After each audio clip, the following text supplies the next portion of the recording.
Tiniyak ng Department of Science and Technology na ginagawa nila ng paraan ang hamon ng food insecurity sa bansa.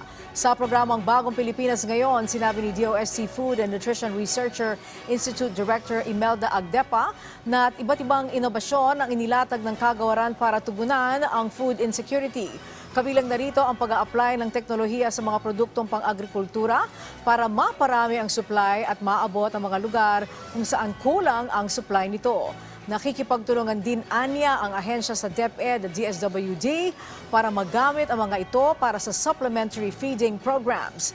Ipinunto rin ng DOST na malaking tulong ang food stamp program ng pamahalaan para sa mga mahihirap na Pilipino para matiyak na may kakanin sila sa araw-araw.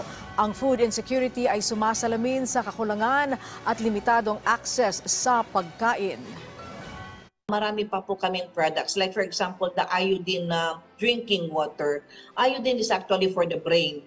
And therefore, ang ginawa lang po namin ay yung tubig na yan, nilagyan po namin ng teknolohiya na dinagdagan po namin ng iodine para po sa mga ating school children.